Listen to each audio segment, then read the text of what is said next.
নিজর মসজিদ বাসেন না, ধর্ম বাসেন না, কুরআন বাসেন না, মা বোনিন্তর ইজ্জত বাসেন না, মাদ্রাসা মসজিদের হেফাজত না, উলামা সুলাহা বুজুর্গহলের ইজ্জত বাসেন না।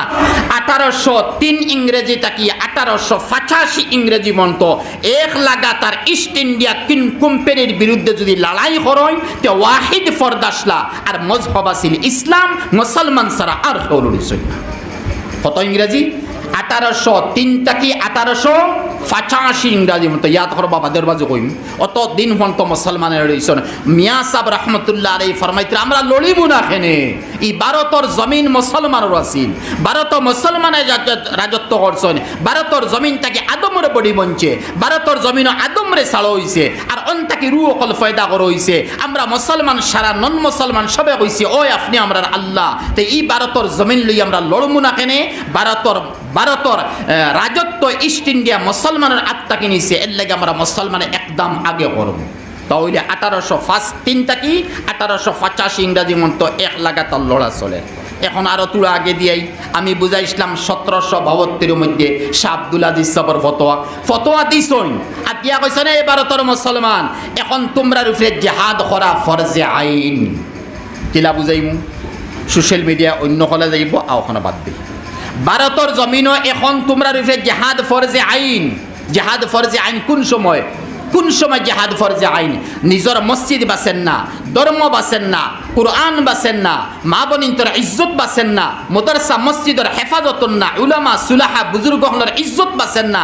এই সময় এই মতো নন মুসলমান কেউ যদি তা হইন তে তারার বিরুদ্ধে লড়াই করা ফরজে আইন। ওখানে ফতোয়া দিয়েছেন শাহ আব্দুল আজিজ সাহেব।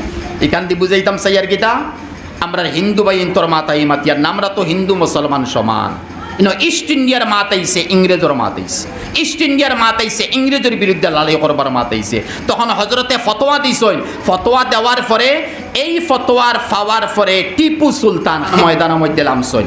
10,000 ফৌজ হল ট্রেনিং দেওয়ার পরে টিপু সুলতান ময়দানে গেছেন। লড়াই লড়াই করতে করতে 1799 ইংরেজির মধ্যে মীর সাদিকে হাজার হাজার বিঘা জমিন পাইছে, লক্ষ লক্ষ পাউন্ড পাইছে, ফ্যাসিলিটি পাইছে আর মীর সাদিকে খাবু দিছে।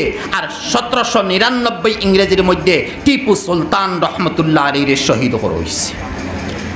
ভারতের জমিনের প্রথম গैर মশহুর গাদ্দার খে তুরাব আলী, 2 নম্বর মশহুর গাদ্দার খে মীর সাদিক।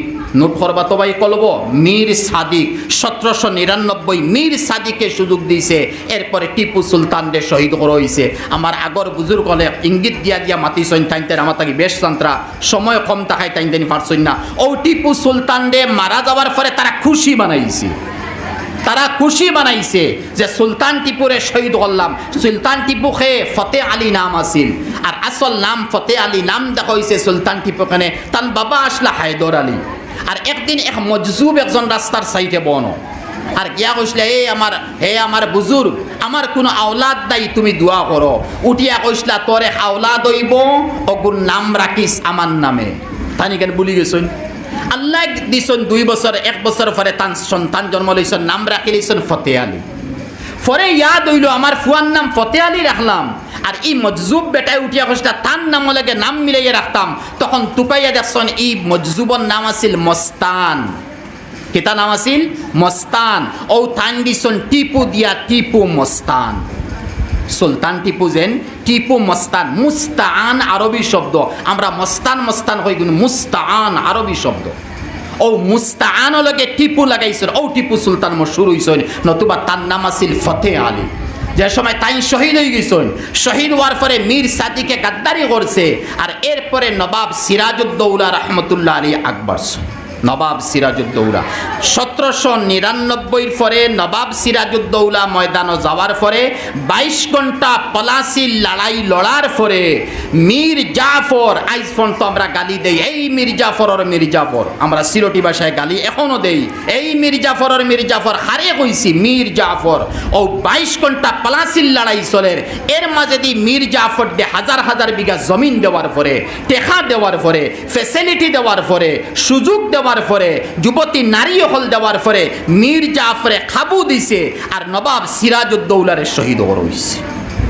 ভারতের ইতিহাস বড় তাকি বড় যারা আগে আরো হইছেন বড় তাকি বড় 2 শহীদ টিপু সুলতান, বড় তাকি বড় 2 শহীদ নবাব সিরাজউদ্দৌলা, হালাকে হাজার হাজার হইছেন বড় দেখাইয়ার।